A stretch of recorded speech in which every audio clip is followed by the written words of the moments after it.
night, day, night, day, night, day. Yes, welcome everyone. As you may have guessed, we are going to review the current war today. I'm Marc. Let's get started. Please turn off your cell phones.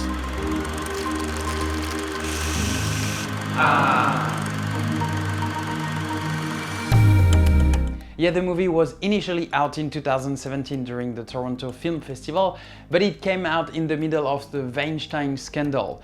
So I'm not gonna talk about the scandal, it's not the location, is not the point right now, we are talking about the movie itself. But that's why the movie has been reworked, I would say, because the director himself, Alexandro Gomez-Lejon, said that he was rushed into pushed to edit the movie and pushed to finish the movie, even though the quality of it was not what he expected, it was not his vision.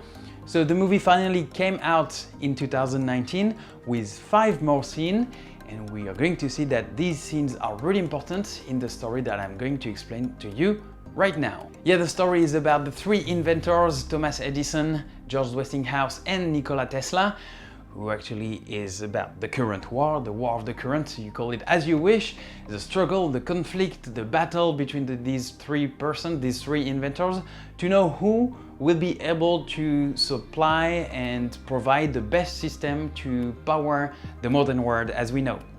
Yeah, and indeed the movie has been reworked because, as I told you, the director was not happy with the first output of it.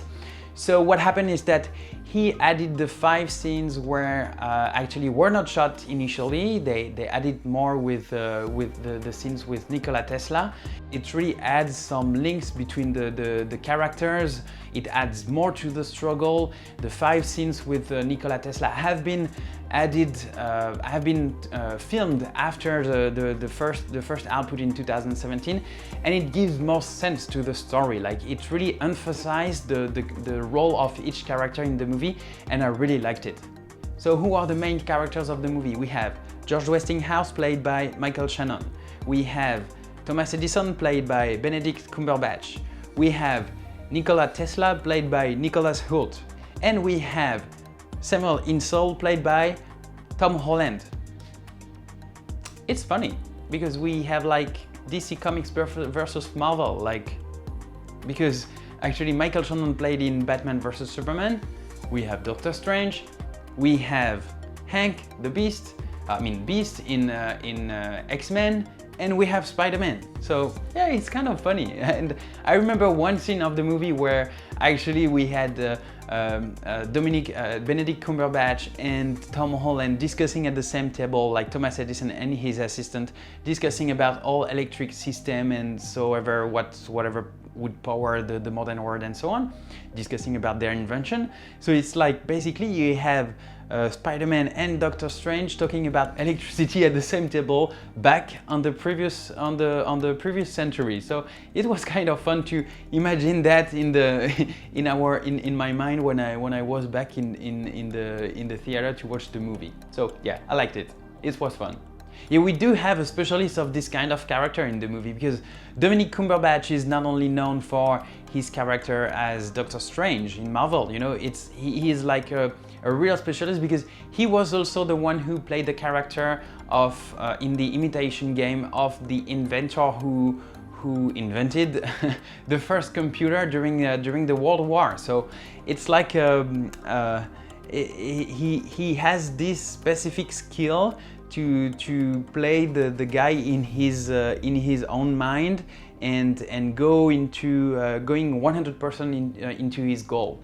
And it reminded me at the same time as the way he played, the setup of the movie was also the same. Like not only the character, but also the way it was filmed, the way the light were.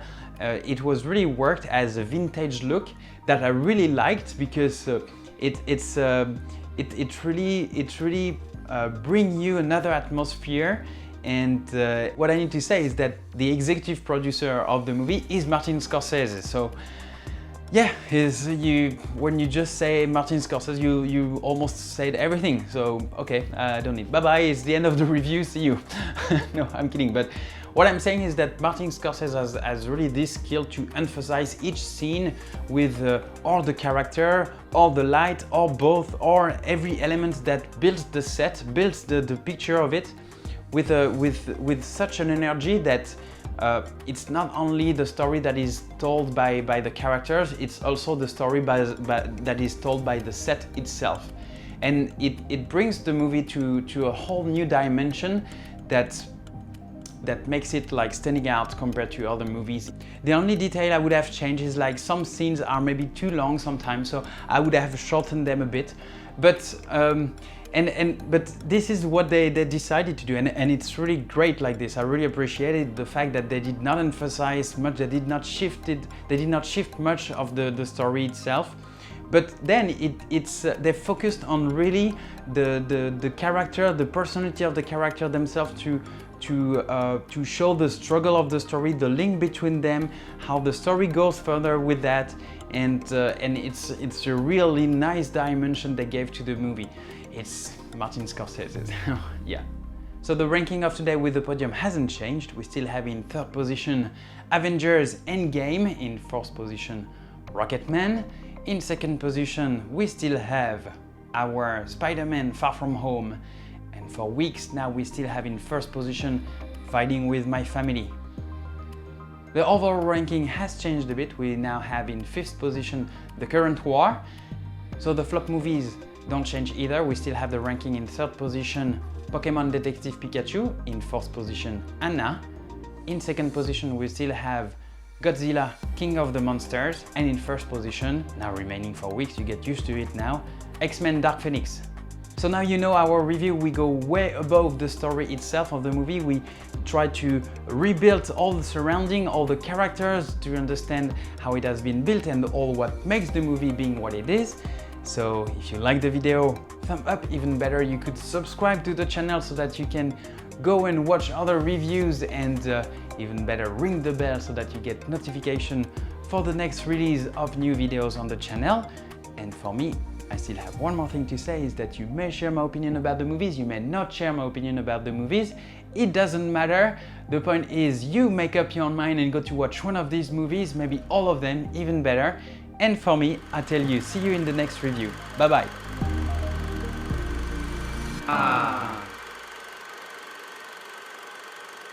You can turn on your cell phones.